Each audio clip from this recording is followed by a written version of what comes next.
नमस्कार दोस्तों, आप सभी का स्वागत है आपके YouTube channel math class for exam में। आज लॉस प्रॉफिट का बहुत ही शानदार लाजवाब क्वेश्चन विथ बेसिक से हम लोग सीखेंगे। बहुत ही शानदार और सिलेक्टेड क्वेश्चन जो कि एग्जाम की दृष्टि से अति महत्वपूर्ण है। तो चलिए पहले कुछ फॉर्मूला होता है वो याद कर लेते हैं, ठीक है। तो लॉस प्रॉफिट का बहुत ही अति महत्वपूर्ण फॉर्मूला लेके आया हूं, जिसमें से पहला फॉर्मूला है विक्रय मूल्य यानी सेल प्राइस। तो सेल प्राइस को शॉर्ट में हम लोग एसपी यूज करेंगे, ठीक है। क्या यूज करेंगे?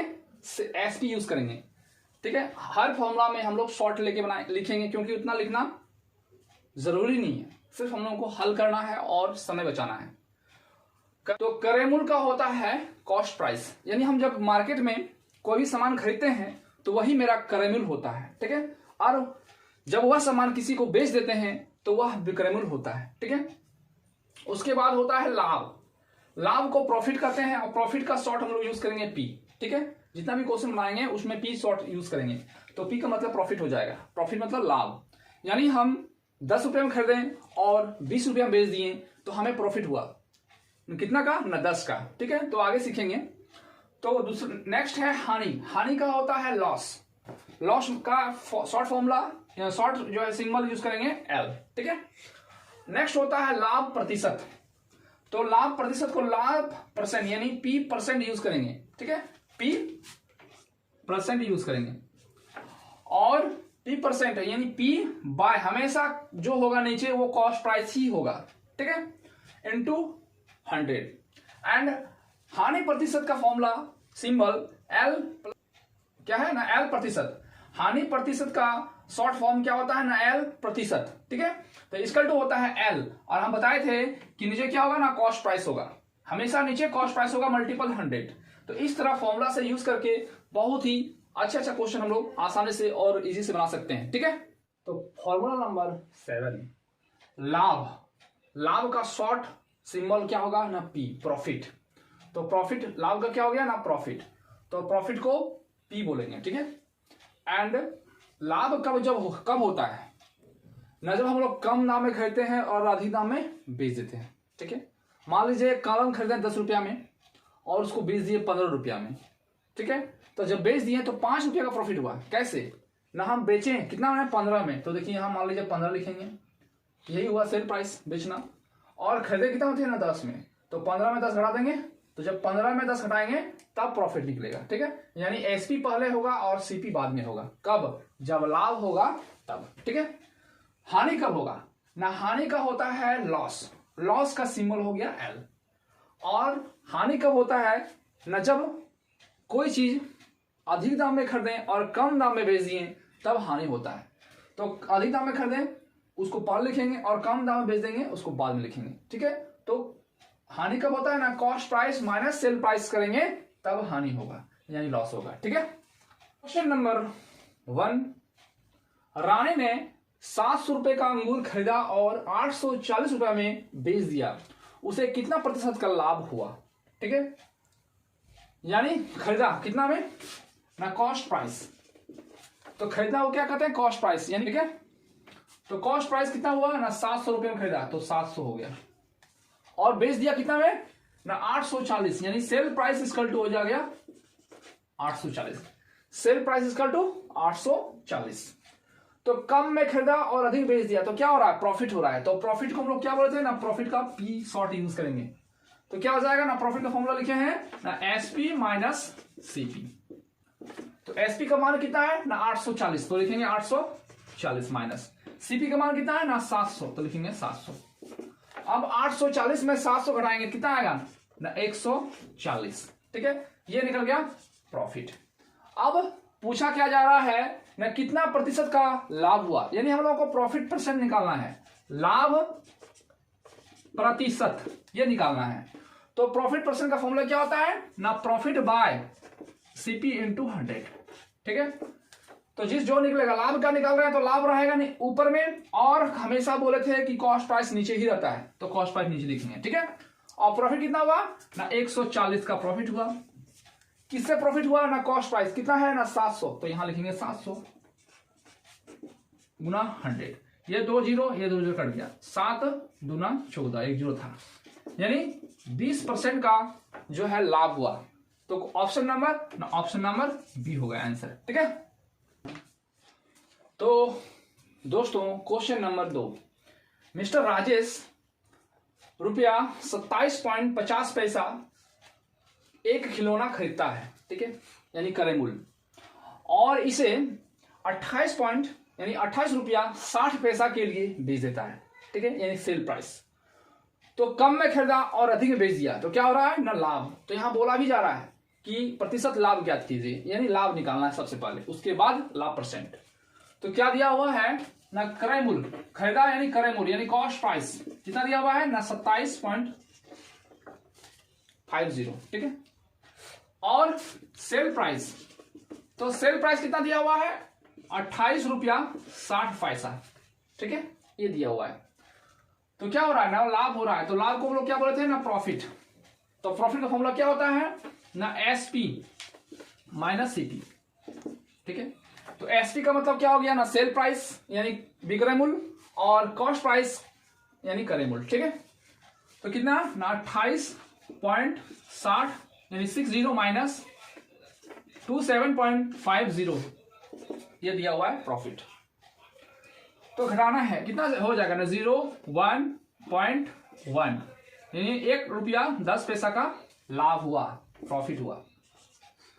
तो बोला क्या जा रहा है, लाभ प्रतिशत ज्ञात कीजिए, ठीक है, यानी लाभ प्रतिशत, ठीक है। तो लाभ प्रतिशत का फॉर्मूला क्या होगा ना, प्रॉफिट बाय सीपी इंटू 100, यानी हमेशा कॉस्ट प्राइस नीचे होगा, हमेशा कॉस्ट प्राइस नीचे रहेगा। तो प्रॉफिट कितना हुआ ना, 1 रुपया 10 पैसा, 1 रुपया 10 पैसा। कॉस्ट प्राइस कितना पर ना, 27.50 यानी 27 रुपये 50 पैसा पर इंटू 100, ठीक है। अब आप ये पॉइंट यहां काट सकते हैं, या तो इसका वैल्यू इधर हटाएंगे तो यहां हो जाएगा 100 इसका वैल्यू, इसका यहां हटाएंगे तो यहां हो जाएगा 100, ठीक है। अब क्या करना है, ये 0 ये इसका साथ कट गया, और ये 2 0 इसका साथ कट गया। अब 11 एकम 11, 11 दूनी 22, 11 पचे 55, ये हो गया। ये 25 बचा हुआ है और यहाँ 100 बचा हुआ है। तो 25 का टेबल बढ़ना है 4 बार, 25 4 100 यानी 4। तो कितना आया ना, 4% का लाभ हुआ। ऑप्शन नंबर बी इसका आंसर हो गया, ठीक है। तो ये हुआ बेसिक तरीका, जो कि आप लोग को पता होगा, क्योंकि क्लास 9 में आप लोग 10 में 6 में ये 6 क्लास से पढ़ते आ रहे हैं ये आप लोगों को, ठीक है।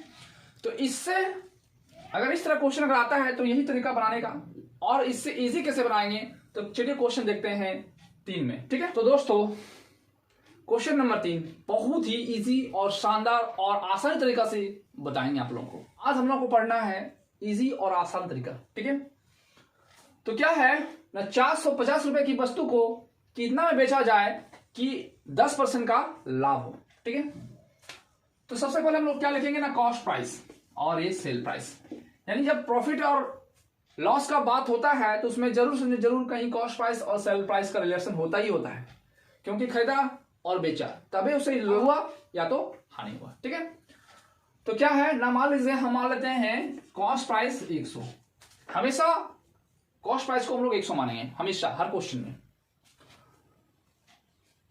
और क्या है ना, 450 रुपए की वस्तु को कितना बेचा जाए कि 10% का लाभ हो। मान लीजिए हम खरीदते हैं 100 रुपया में और 10% का लाभ का बात कर रहा है, तो हम इसमें 10% जोड़ देंगे। तो 100 का अगर 10% निकालते हैं, आप लोग निकालना जानते हैं कि 100 का अगर 10% हम निकालते हैं तो 10 ही होगा, क्योंकि 10 कट जाएगा, यानी 10 ही हो रहा है। तो 10% का लाभ हो रहा है तो इसमें 10 जोड़ देंगे, कितना हो जाएगा ना, 110, ठीक है। ये आप लोगों को पता होगा। थोड़ा सा समझिए क्वेश्चन में क्या है। मान लीजिए अगर हम 100 में खरीदे और बोल रहा है 10% का लाभ हो, तो हम 10% इसमें जोड़ना पड़ेगा, तब हमें 110 में बेचना पड़ रहा है, ठीक है। तो बोल रहा 450 की वस्तु को कितना में बेचा जाए, तो मान लीजिए इतना का मान दिया हुआ है 450, 100% की वस्तु 450 दिया हुआ है, तो कितना में बेचा जाए, यानी इतना का वैल्यू क्या होगा, इतना का वैल्यू क्या होगा, ये निकालना है आप लोगों को, ठीक है। तो क्रॉस मल्टीप्लिकेशन से आप लोग निकाल सकते हैं, ये आप लोगों को पता होगा। तो 100 को यहां मान लेते हैं x, तो जब 100 को x से मल्टीपल करेंगे तो 100 मल्टीपल एक्स, तो 450 गुना 110, तो 450 गुना 110 बाई 100, ये जीरो इसके साथ कट गया, ये जीरो इसके साथ कट गया, यानी 45 गुना 11। अब 45 को 11 से गुना करेंगे और जो आएगा वही आंसर होगा, ठीक है। और हम 11 से मल्टीपल करने का तरीका आप लोगों को बता चुके हैं, वही तरीका बनाते हैं। तो 11 से मल्टीपल करने का तरीका क्या होता है ना, 5 है तो 5 लिखेंगे, आप दोनों जोड़ देंगे कितना हो जाएगा 9, और लास्ट वाला कितना है ना 4। तो 495 रुपया में हमको बेचना पड़ेगा, ठीक है। तो यही इसका आंसर होगा ऑप्शन नंबर, तो ऑप्शन नंबर ए होगा आंसर, ठीक है। तो इस तरह से बहुत ही इजी और आसान तरीके से आप लोग बना सकते हैं, भी प्रैक्टिस कीजिए, ठीक है। तो चलिए इसका बेसिक कैसे बनाते हैं वो देखते हैं। तो दोस्तों इसको कैसे फॉर्मूला से बनाएंगे, जो फॉर्मूला हम 1 से लेके 8 तक बता चुके हैं, वो फॉर्मूला में यूज कैसे करेंगे, उस तरीका से आप लोग बनाते थे। तो चलिए देखते हैं उसी फॉर्मूला से कैसे बनता है। तो क्या है ना, 400 रुपए में 450 रुपए की वस्तु को कितना बेचा जाए, यानी 450, यानी कॉस्ट प्राइस इक्वल टू 450, ये दिया हुआ है। और लाभ दिया हुआ है, यानी प्रॉफिट परसेंट का मान दिया हुआ है 10%, कितना दिया हुआ है ना, प्रॉफिट परसेंट का मान दिया हुआ है 10%, ठीक है। तो क्या बोला जा रहा है कितना में बेचा जाए, तो सेल प्राइस का फॉर्मूला होगा ना, sell price equal to cost price into 100 plus profit बोला है परसेंट, या प्रॉफिट परसेंट लिखेंगे बाय 100, ये यूज फॉर्मूला होगा। तो कॉस्ट प्राइस कितना दिया हुआ है ना 450 गुना 100 प्लस कितना दिया हुआ है 10, तो लिखेंगे 10 बाय 100, ठीक है। तो 450 गुना 110 बटा 100, ये जीरो इसके साथ कट गया, ये जीरो इसके साथ कट गया, तो क्या हो गया ना 45 गुना 11, तो यहां हो जाएगा 5 9 4, इतना ऑप्शन नंबर ए। तो ये अगर फॉर्मूला याद रहेगा तो बन जाएगा, अगर ये फॉर्मूला याद नहीं रहेगा तो बनेगा ही नहीं। तो न जब हम उस तरीका बता दिए हैं वो फॉर्मूला याद रहे या ना रहे आप लोग बना सकते हैं, ठीक है, क्योंकि उससे इजी और आसान तरीका आपका सेट हो जाएगा।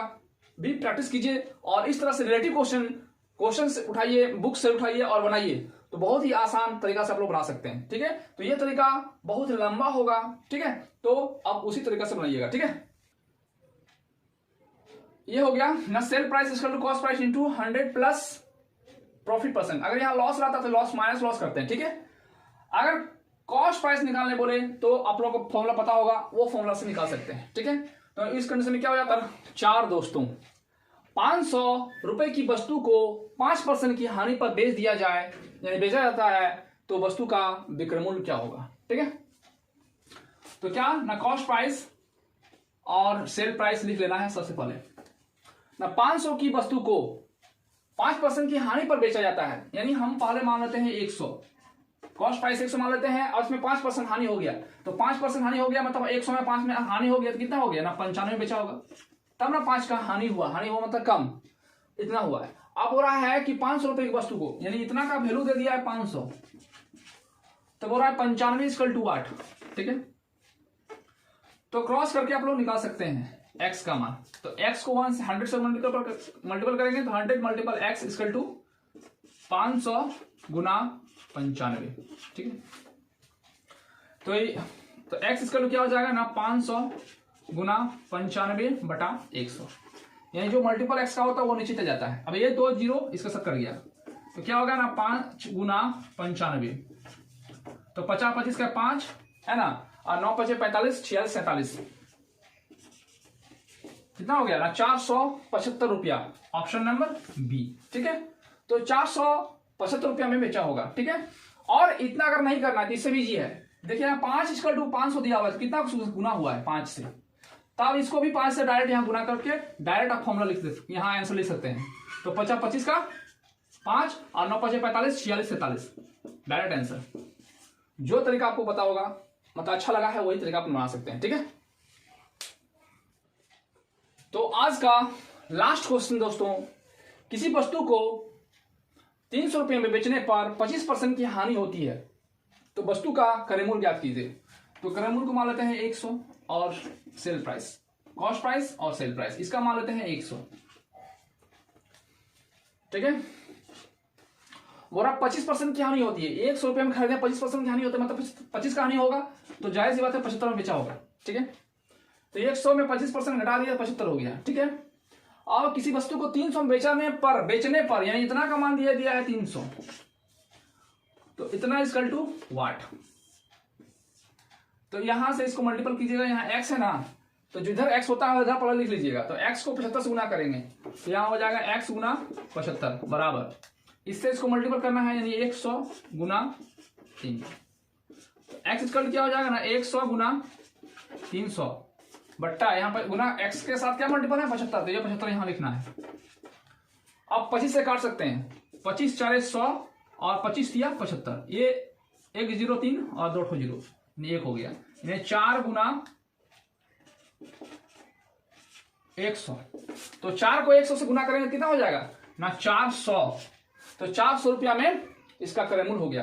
तो कॉस्ट प्राइस इसका कितना हो गया ना 400। Option number C answer. ठीक है, तो दोस्तों आज 1 से लेके 5 तक और बहुत सारा फॉर्मूला लेके आए हैं, उम्मीद है आप लोगों को पसंद आएगा। तो इसी तरह से इजी और आसान तरीका का क्वेश्चन सीखने के लिए बने रहिए और पूरा का पूरा व्यू कीजिए और and share and like and subscribe जरूर कीजिएगा। तो दोस्तों आज के लिए इतना ही। जय हिंद, जय भारत।